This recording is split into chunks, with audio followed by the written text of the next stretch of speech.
Hai semua, selamat datang di channel Baca Saham. Pada video ini, kita akan membahas satu topik dengan judul Banyak saham blue chip turun drastis. Lakukan saja 4 hal ini. Kurangi nyangkut, potensi profit. Tapi seperti biasa, semua pembahasan ini bukan rekomendasi dan hanya informasi. Ingat, kerugian kamu tanggung sendiri ya. Video ini merupakan pembahasan lanjutan dari video yang pernah saya buat 1 tahun yang lalu. Agar pemahaman kita sama, mari simak dulu videonya. Di akhir video ada pembahasan menarik, jadi tonton hingga selesai. Persiapkan 5 hal ini saat saham turun dan IHSG berpotensi crash. Selamat datang di pasar saham. Sejak tahun 2021 hingga April 2022, pasar saham terlihat sangat hijau. Banyak yang naik signifikan bahkan mencapai harga tertingginya. Tapi, apa kabar saham setelah libur lebaran usai? Sejak tanggal 9 Mei 2022, harga saham banyak berguguran. Sebut saja saham dengan bobot terbesar di IHSG, seperti BCA, BRI, Goto, dan lain-lain. Nah, pertanyaannya, dengan kondisi saat ini, apakah IHSG akan crash seperti tahun 2020? Apalagi ada mitos di pasar modal dengan istilah sell in May and go away. Jika ditanya kepada Mimin, apakah pasar saham akan crash? Mimin tidak tahu secara pasti, bisa iya, bisa tidak. Satu poin penting yang perlu diingat, jangan menebak arah pasar, tapi siapkan antisipasi untuk kemungkinan terburuk. Nah, di video ini, Mimin mau sharing beberapa tips yang bisa kamu persiapkan untuk mengantisipasi kemungkinan terburuk. Pertama, evaluasi jenis saham di portofolio. Hal pertama yang perlu kamu lakukan adalah cek kembali saham yang dimiliki. Apakah saham yang ada di portofolio termasuk jenis defensif atau agresif stock? Maksud dari defensif stock adalah saham yang punya fundamental baik, rutin bagi dividen dan harga cenderung stabil. Artinya meski terjadi crash, kecil kemungkinan harga turun lebih dari 50%. Hal itu berbeda dengan agresif stock, yang merupakan saham dengan fundamental kurang baik, tidak bagi dividen, dan harganya naik turun dengan cepat. Saran pertama yang bisa Mimin sampaikan adalah pastikan kamu memiliki defensive stock dan mengurangi agresif stock. Memang, dalam kondisi normal tidak menjadi masalah jika kamu mempunyai agresif stock yang banyak. Tapi apabila terjadi krisis, kamu akan lebih tenang jika memiliki defensive stock di portofolio. Ini tidak hanya berbicara soal harga yang turun, karena jika terjadi krisis, hampir semua saham akan turun juga. Tapi, poin pertama ini lebih menekankan tentang mental dan psikologi, supaya kamu lebih tenang sehingga bisa berpikir rasional. Kedua, harus punya cash. Poin kedua adalah kamu harus punya cash. Saat memasuki bulan Mei, sebaiknya kamu memiliki sisa cash di portofolio yang bisa digunakan untuk membeli saham. Artinya sangat tidak disarankan jika seluruh uangmu berada dalam bentuk saham. Tentu saja, cash akan digunakan untuk membeli saham apabila pasar menawarkan kesempatan yang menarik. Ingat, kamu hanya bisa mendapat harga sangat diskon saat terjadi krisis, bukan saat harga saham terbang tinggi. Tapi, jika saat krisis kamu tidak memiliki cash, bagaimana kamu bisa membeli saham? Lalu pertanyaannya, berapa banyak uang cash yang perlu disediakan? Menurut Mimin, setidaknya kamu perlu memiliki 30% uang cash di portofolio. Uang tersebut nantinya akan digunakan secara bertahap dan tidak sekaligus. Nah, apabila persentase uang yang kamu miliki terlalu kecil, tentu saja tidak akan berdampak besar terhadap total portofoliomu. Poin ketiga, jangan pakai margin. Poin ketiga yang perlu kamu ingat adalah jangan memakai dana margin. Kenapa?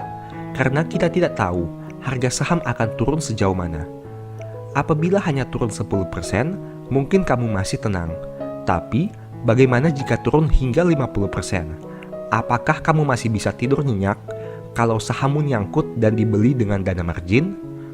Pada akhirnya, kamu harus terpaksa menjual saham dengan posisi rugi dan membayar bunga margin.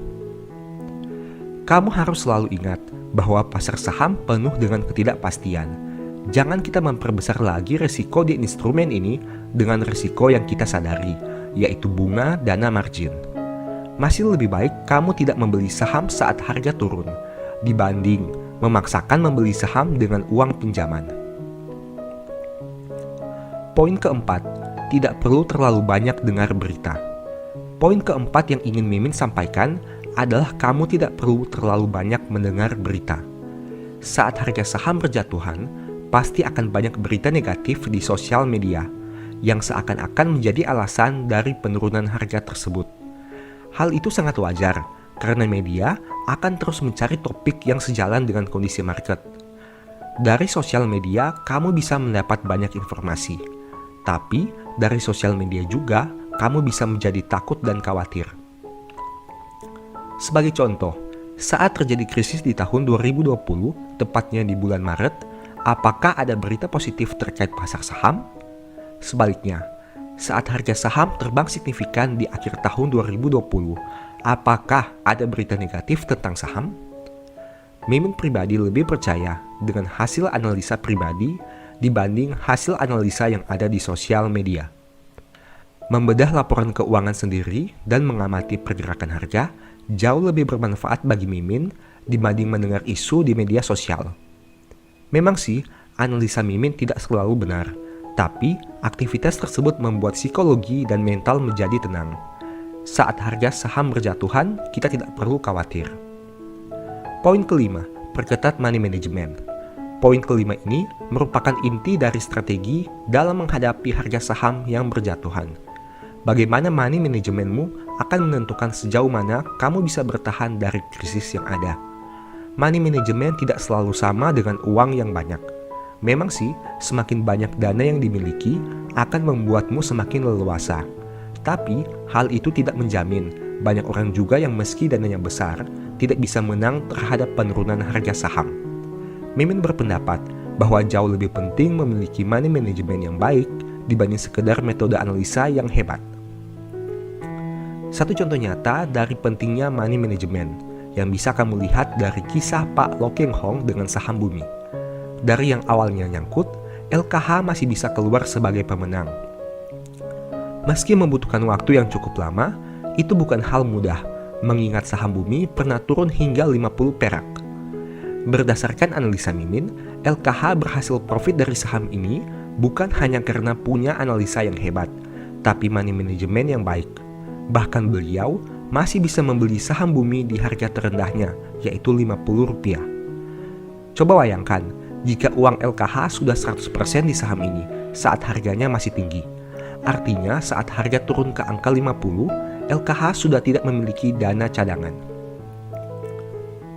Hal itu tentu berbeda dengan kenyataan yang terjadi, di mana LKH masih terus membeli saham ini hingga di angka Rp50, dan akhirnya keluar sebagai pemenang. Artinya, LKH masih memiliki uang meski saham bumi berada di angka terendah. Kita kembali ke pembahasan awal. Money management seperti apa yang bisa kita lakukan untuk menghadapi penurunan harga? Mimin pribadi punya strategi dengan beberapa poin berikut ini. 1. Fokus saja pada 1-2 saham untuk average down. Jangan terlalu banyak karena dana kamu bisa cepat habis. Kedua, jangan terlalu sering average down. Kamu perlu mengatur titik entry dari setiap penurunan harga. Banyak cara yang bisa dilakukan, baik itu secara nominal penurunan, persentase, harga wajar, dan lain-lain. Ketiga, antisipasi kemungkinan terburuk apabila harga saham terus turun. Artinya, kamu sebaiknya masih memiliki sisa uang untuk average down, sekalipun harga saham turun lebih dari titik terendahnya selama ini. Keempat, tentukan nominal pembelian yang tetap untuk setiap average down. Hal ini bertujuan agar jangan sampai kamu terlalu serakah dan membeli dengan jumlah yang besar. Nah, sebagai informasi, pembahasan detail tentang money management sudah pernah Mimin bahas di e-book The Stock Market dan Strategi Nabung Saham. Apabila kamu merasa butuh informasi tambahan tentang materi ini, mungkin 2 e-book itu bisa membantu. Untuk info pembelian, silahkan WA ke nomor yang tercantum. Demikian pembahasan tentang 5 hal yang perlu dipersiapkan saat harga saham rontok. Semoga video ini bisa memberi pengetahuan kepada kamu, sehingga bisa keluar sebagai pemenang saat harga saham kembali pulih. Ingat, saat saham turun drastis, sebenarnya ada kesempatan yang ditawarkan. Pertanyaannya, apakah kita sudah mempersiapkan diri mengambil kesempatan itu, atau jangan-jangan hanya menjadi penonton saja? Tetap semangat ya! Nah, berikut ini beberapa poin penting dari video yang kamu tonton tadi. Pertama, cek lagi apakah saham yang dimiliki sifatnya defensif atau agresif. Kedua, harus punya cash setidaknya 30% yang bisa dipakai untuk average down. Ketiga, jangan pakai margin. Keempat, tidak perlu terlalu banyak dengar berita. Dan yang kelima, perketat money management. Dari video tadi, saya tertarik membahas lebih jauh tentang money management, terutama money management saat harga saham turun signifikan. Untuk membuka pembahasan di video ini, saya akan coba simulasikan contoh dari Pak Lo Keng Hong yang pernah beli saham bumi, nyangkut, average down, dan pada akhirnya bisa profit besar. Dari artikel ini kamu bisa baca bahwa di tahun 2012, harga saham bumi sekitar Rp1.000. Tapi kemudian turun hingga menyentuh angka 50 perak. Saat kondisi itu terjadi, LKH terus membeli saham bumi dan melakukan average down. Pada akhirnya saham ini naik ke angka 500 dan LKH mampu keluar dari situ. Artikel lengkapnya adalah sebagai berikut. Bisa kamu baca berdasarkan tampilan yang ada berikut ini. Dari contoh itu ada dua kondisi pergerakan harga saham. Pertama, saat harga saham turun dari 1000 ke 50, berarti terjadi penurunan sekitar 95%. Itu artinya jika diasumsikan LKH beli saham bumi di harga 1000, berarti floating loss-nya mencapai 95%. Meski begitu, kita hanya berasumsi saja, karena tidak tahu secara pasti di harga berapa dia membeli saham ini. Kondisi kedua, harga saham bumi yang sebelumnya tidur digocap, tiba-tiba naik hingga ke angka 500 dan LKH berhasil keluar di situ. Artinya terjadi kenaikan harga saham sekitar 900% saat saham bumi terbang ke 500. Pertanyaannya, agar LKH bisa memperoleh keuntungan minimal 100%, padahal sebelumnya nyangkut besar, bagaimana caranya? Apabila kita asumsikan LKH membeli saham bumi di harga 1000, melakukan average down di harga 50, dan menjualnya di harga 500.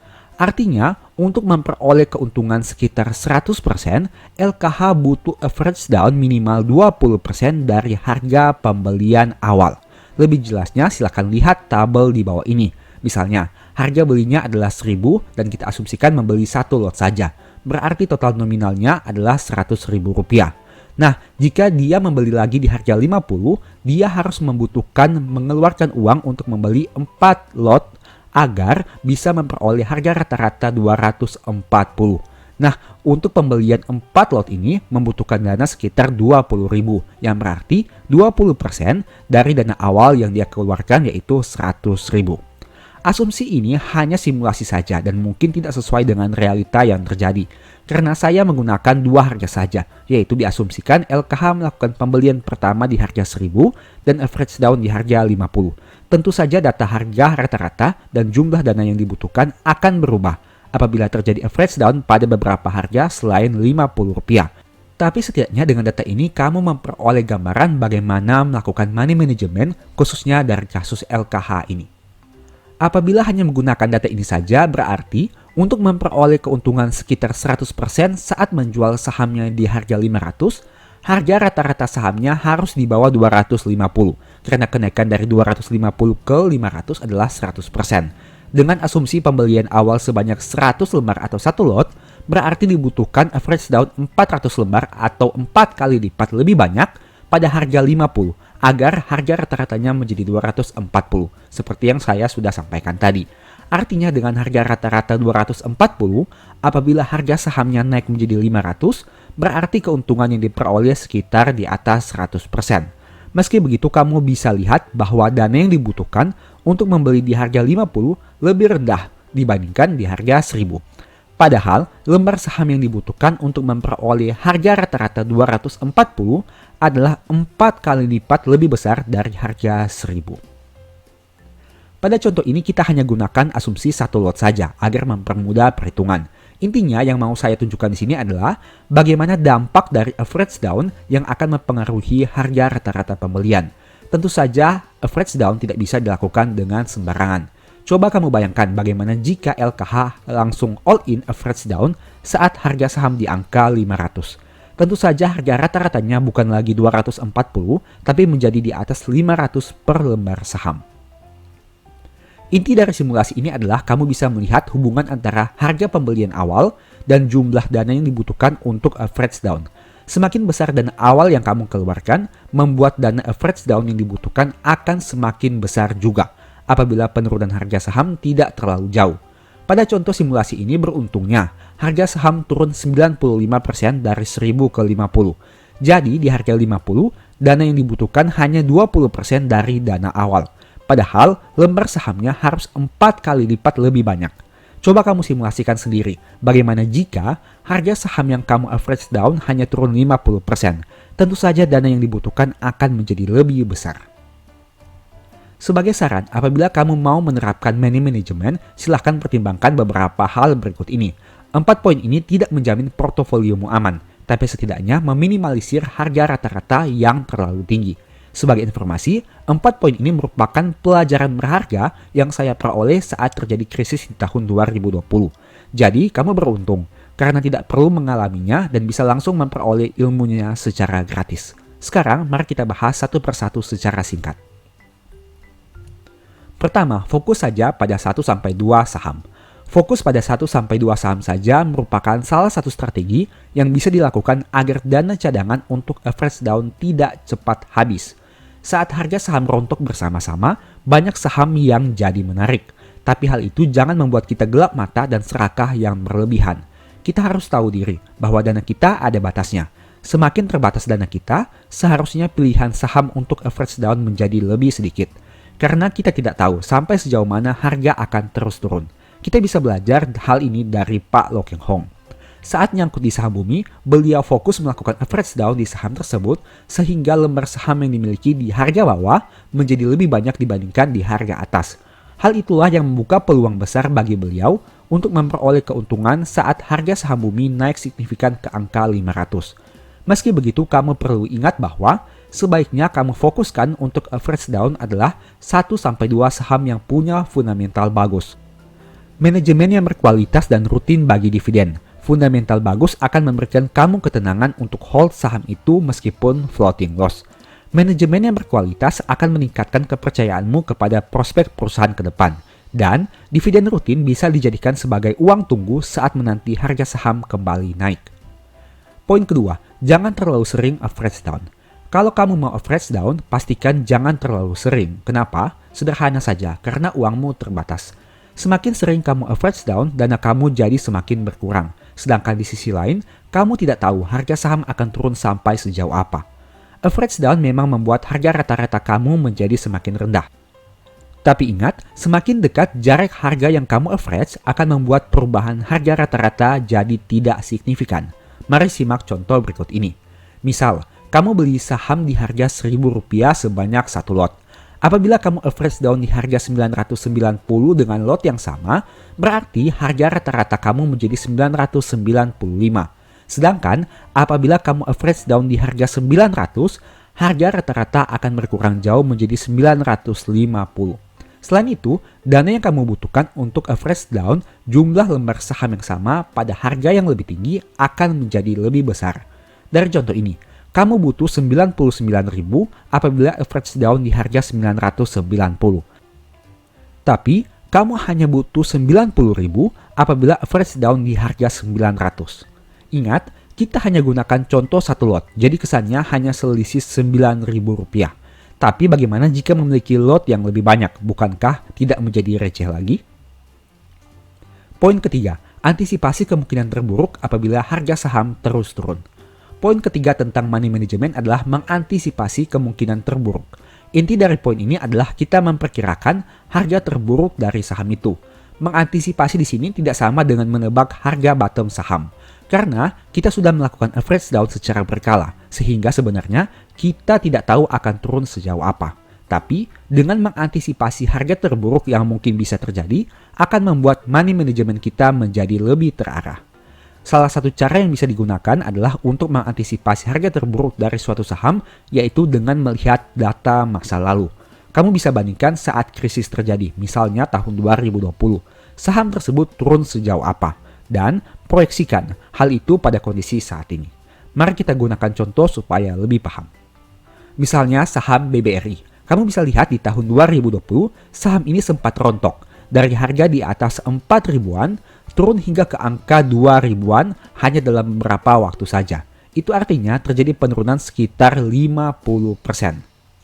Nah, jika kondisi itu diproyeksikan pada kondisi saat ini, berarti dengan harga tertinggi yang pernah dicapai sekitar 6 ribuan, ada kemungkinan terburuk harga saham BRI bisa saja turun hingga ke angka 3 ribuan karena ada penurunan potensi sekitar 50%. Tapi kembali lagi, kita tidak tahu akan terjadi seperti apa ke depan. Apakah seperti itu atau lebih baik atau mungkin menjadi lebih buruk di mana penurunannya di atas 50%. Poin keempat, tentukan nominal pembelian yang tetap untuk setiap average down.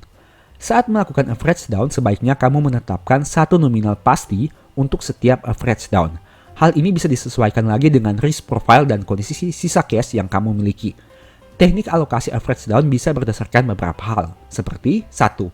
Nominal penurunan harga saham, di mana akan melakukan average down setiap harga saham turun berapa rupiah. Kedua, persentase penurunan harga, di mana akan melakukan average down setiap harga saham turun berapa persen. Ketiga, PBV historical, di mana akan melakukan average down setiap PBV berada di titik yang telah ditentukan. Dan masih banyak lagi tolak ukur yang bisa kamu gunakan. Mari saya contohkan salah satunya. Misalnya kamu lihat di sini, saat video ini dibuat, BBRI pada PBV 2,46 kali. Nah, kamu bisa menerapkan metode average down berdasarkan PBV historical dengan melihat beberapa titik PBV yang cukup difokuskan, yaitu 2,23 kali, 1,91 kali, 1,50 kali, dan 1 kali. Nah, untuk angka-angka PBV ini bisa kamu pertimbangkan sebagai titik entry untuk melakukan average down. Tapi ingat, ini hanya contoh. Kamu harus lakukan analisa dulu sebelum memutuskan ingin membeli di harga berapa. Yang pasti, kamu harus tentukan dulu sebelum kamu melakukan pembelian. Jangan sampai kamu on the spot dan langsung melakukan average down berdasarkan kondisi saat itu. Karena biasanya psikologi kita akan berperan lebih dominan dibandingkan analisa yang kita lakukan. Sehingga sebaiknya kamu harus analisa dulu sebelum mengambil keputusan.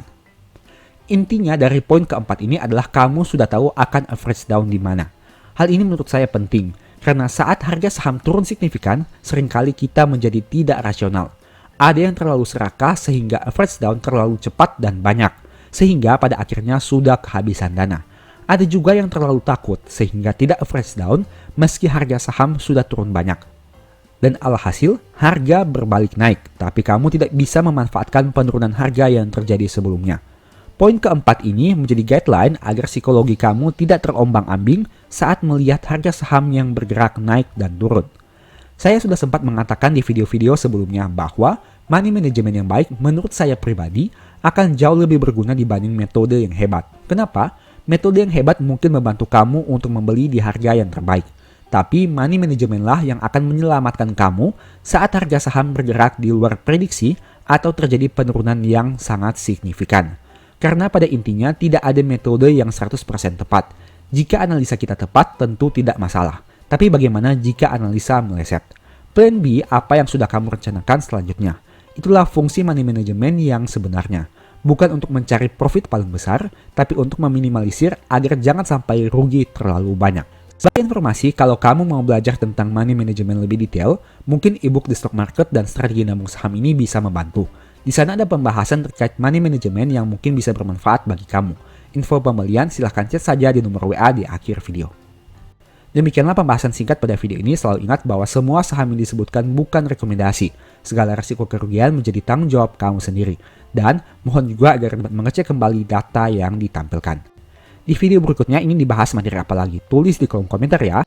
Sebagai informasi, channel YouTube Baca Saham sekarang ada dua. Yang pertama Baca Saham dan Baca Saham dari nol. Berikut ini beberapa list ebook Baca Saham. Pertama Stock for Living, Strategi Nabung Saham, The Stock Market, dan Cara Cepat Analisa Laporan Keuangan. Apabila tertarik, chat saja pada nomor WA yang ada. Sekian video ini, semoga bermanfaat. Thank you.